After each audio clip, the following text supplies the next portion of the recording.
Hi students, welcome to Neet Tricks. நம்ம இந்த வீடியோல என்ன பார்க்க போறோம் அப்படினா round 2 counseling-இல் participate பண்ணனும். அதுக்கு என்ன பண்ணனும்?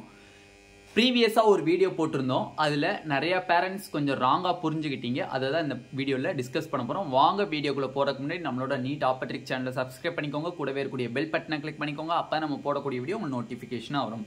வாங்க வீடியோக்குள்ள போலாம். First of all, தமிழ்நாடு நடத்தக்கூடிய MBBS BDS counseling-கான உங்களுக்கு full guidelines up to காலேஜுக்குள்ள போற வரையுமே and round 2 choice filling guidelines ஃபுல்லா உங்களுக்கு காலேஜுக்குள்ள போற வரை தெளிவா தருவாங்க. கீழ டிஸ்கிரிப்ஷன் பாக்ஸ்ல வாட்ஸ்அப் குரூப் லிங்க் இருக்கு. அதை கிளிக் பண்ணி 299 rupees பே பண்ணீங்க அப்படினா உங்களுக்கு full guidelines up to காலேஜுக்குள்ள போற வரை தெளிவா தருவாங்க.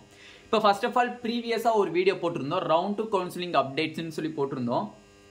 நல்லா புரிஞ்சுக்கணும். நம்ம ப்ரீவியஸா போட்டிருந்த வீடியோ மாப் அப் ரவுண்ட்ல நிறைய பேர் பார்ட்டிசிபேட் பண்ணணும், 100% நான் மாப் அப்ல பார்ட்டிசிபேட் பண்ணியே தீருவேன் அப்படிங்கிறவங்களுக்கு தான் அந்த எலிஜிபிலிட்டி சொன்னேன். பட் நிறைய பேரண்ட்ஸ் என்ன புரிஞ்சுட்டாங்க அப்படின்னா ரவுண்ட் 2ல நம்ம பார்ட்டிசிபேட் பண்றதுக்கே ரெசிக்னேஷன் பண்ணணும், ரவுண்ட் 1ல இருக்கக்கூடிய சீட்டை நம்ம ரெசிக்னேஷன் பண்ணாதான் ரவுண்ட் 2ல பார்ட்டிசிபேட் பண்ணணும்னு நினைச்சிருக்காங்க. அந்த இதை தான் டீட்டெயில்டா இப்ப சொல்ல போறேன். ஃபர்ஸ்ட் ஆஃப் ஆல் பாத்தீங்க அப்படின்னா நார்மலா ரவுண்ட் 1ல ஒரு பையனுக்கு சீட்டே அலாட் ஆகல, நாட் அலாட்டட் ஸ்டூடெண்ட் ஓகேவா. நெக்ஸ்ட் ரவுண்ட் 1ல சீட்டு அலாட் ஆயிருக்கு, allotted students but not joined, allotted student not joined. Next round 1ல சீட் அலாட் ஆயிருக்கு, ஜாயின் பண்ண ஸ்டூடெண்ட்ஸ். ரவுண்ட் 1ல சீட் அலாட் ஆயிருக்கு, ஜாயின் பண்ணிட்டாரு, குறிப்பிட்ட டேட்டுக்குள்ள அந்த சீட்டை ரிசைன் பண்ணிட்டாங்க. இந்த 4 கேட்டகரியில வரக்கூடிய ஸ்டூடெண்ட்ஸ்மே வந்து ரவுண்ட் 2க்கு எலிஜிபிள் தான். எப்படினே அப்படின்னு கேட்டீங்கன்னா ரவுண்ட் 1ல உங்களுக்கு எந்த ஒரு சீட்டுமே அலாட் ஆகல அப்படிங்கிறவங்களும் ரவுண்ட் 2ல ஃப்ரெஷ் சாய்ஸ் ஃபில்லிங் பண்ணி நீங்க வந்து பார்ட்டிசிபேட் பண்ணலாம். ஓகேவா, ரவுண்ட் 2க்கு எலிஜிபிள்.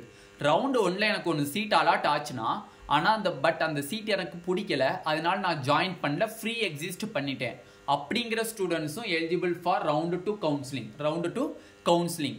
ஆனா ரவுண்ட் 1ல எனக்கு சீட் அலாட் ஆச்சு, நான் ஜாயின் பண்ணிட்டேன் அப்படிங்கிறவங்க அப்கிரேடேஷன் பண்ணுவாங்க. ரவுண்ட் 2ல போய் சாய்ஸ் ஃபில் பண்ணி அப்கிரேடேஷன் பண்ணுவாங்க, அவங்களும் எலிஜிபிள் ஃபார் ரவுண்ட் 2 கவுன்சிலிங்.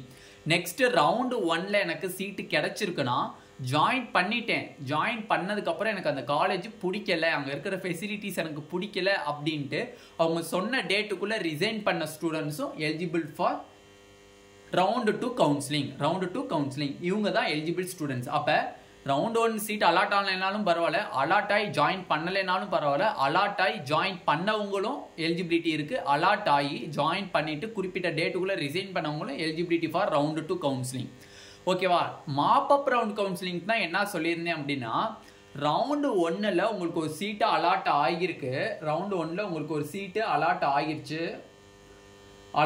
ஆகிருக்கு, பட் நீங்க அந்த சீட்டை ஹோல்டு பண்ணி வச்சுக்கிட்டே ரவுண்ட் 2ல பார்ட்டிசிபேட் பண்றீங்க, அட்மிஷன்லாம் போட்டு நீங்க ரவுண்ட் 1ல கிடைக்கப்பட்ட சீட்ல ஜாயின் பண்ணிட்டு அப்கிரேடேஷன் பண்றீங்க. அப்கிரேடேஷன் நீங்க பண்ணும்போது ரவுண்ட் 2ல உங்களுக்கு காலேஜஸ் ஃபில் பண்ணி ரவுண்ட் 2ல அந்த காலேஜஸ்ல உங்களுக்கு சீட்டு கிடைக்கல, ரவுண்ட் 2ல நீங்க சாய்ஸ் ஃபில் பண்ண அந்த காலேஜஸ்ல ஏதாச்சும் ஒரு காலேஜ்ல சீட்டு கிடைக்கல அப்படின்னா நீங்க மாப் அப் ரவுண்டுக்கு நாட் எலிஜிபிள். எதனாலனே அப்படின்னு கேக்குறீங்களா, ரவுண்ட் 1ல நீங்க சீட்டை ஹோல்டு பண்ணி வச்சிருக்கீங்க. நீங்க இதே பொசிஷன்ல ரவுண்ட் 1ல ஒரு சீட்டை நீங்க எடுத்துறீங்க, ஜாயின் பண்ணிட்டு அவங்க சொன்ன டேட்டுக்குள்ள ரிசைன் பண்ணிட்டு நீங்க ரவுண்ட் 2க்குள்ள பார்ட்டிசிபேட் பண்றீங்க. சப்போஸ் ரவுண்ட் 2ல உங்களுக்கு சீட்டு கிடைக்கல அப்படின்னா நீங்க மாப் அப் ரவுண்டுக்கு எலிஜிபிள். இதான் அந்த ப்ரீவியஸ் வீடியோல தெளிவா சொல்லியிருந்தேன். நல்லா புரிஞ்சுக்கணும். ரவுண்ட் 1ல சீட்டை அலாட்டட் ஆயிருக்கு, நீங்க அந்த சீட்டை போய் அட்மிஷன் போட்டு நீங்க ஜாயின் பண்ணிட்டு ரவுண்ட் 2 பார்ட்டிசிபேட் பண்ணிட்டு அந்த ரவுண்ட் 2ல சாய்ஸ் ஃபில் பண்ண காலேஜஸ்ல எதுலையுமே உங்களுக்கு சீட்டு கிடைக்கல அப்படின்னா நீங்க அதோட ஸ்டாப் ஆயிடணும், மாப் அப் ரவுண்டுக்கு நீங்க எலிஜிபிள் கிடையாது. அப்ப எப்பனா நம்ம மாப் அப் ரவுண்டுக்கு எலிஜிபிள் அப்படின்னா ரவுண்ட் 1ல நீங்க ஒரு சீட் எடுக்கிறீங்க, சப்போஸ் அந்த சீட்ல ஜாயின் பண்ணாம ஃப்ரீ எக்ஸிஸ்ட் ஆயிட்டாலும் சரி, இல்ல ஜாயின் பண்ணிட்டு குறிப்பிட்ட டேட்டுக்குள்ள ரிசைன் ஆன ஸ்டூடெண்ட்ஸா இருந்தாலும் சரி ரவுண்ட் 2ல பார்ட்டிசிபேட் பண்ணுவாங்க. கண்டிப்பா ரவுண்ட் 2லயே அவங்களுக்கு சீட்டு கிடைச்சிருக்க கூடாது, கிடைக்காத பட்சத்தில் தான் மாப் அப் ரவுண்டுக்கு எலிஜிபிள். இந்த ரெண்டு கான்செப்டை தான் அந்த ப்ரீவியஸ் வீடியோவில் தெளிவாக சொல்லியிருந்தேன். பட் நிறையா ஸ்டூடெண்ட்ஸ் என்ன புரிஞ்சுக்கிட்டாங்க, பேரண்ட்ஸ் என்ன புரிஞ்சுக்கிட்டாங்க அப்படின்னா, ரவுண்டு 1ல ஜாயின் பண்ண சீட்டை ரிசைன் பண்ணால் மட்டும்தான் ரவுண்டு 2ல பார்ட்டிசிபேட் பண்ண முடியும்னு தப்பாக புரிஞ்சுக்கிட்டாங்க. உங்களுக்கு தப்பாக புரியும் பட்சத்தில் நான் சொல்லியிருந்தேன்னா வெரி வெரி சாரி. பட் அது கான்செப்ட் கிடையாது. ரவுண்டு 1ல சீட்டு கிடைக்கலனாலும் நீங்கள் ரவுண்டு 2க்கு எலிஜிபிலிட்டி. ரவுண்டு 1ல உங்களுக்கு சீட் அலாட் ஆகிருக்கு, பட் நீங்கள் ஜாயின் பண்ணலை, ஃப்ரீ எக்ஸிஸ்ட் ஆகிட்டாலும் நீங்கள் ரவுண்டு 2க்கு எலிஜிபிலிட்டி.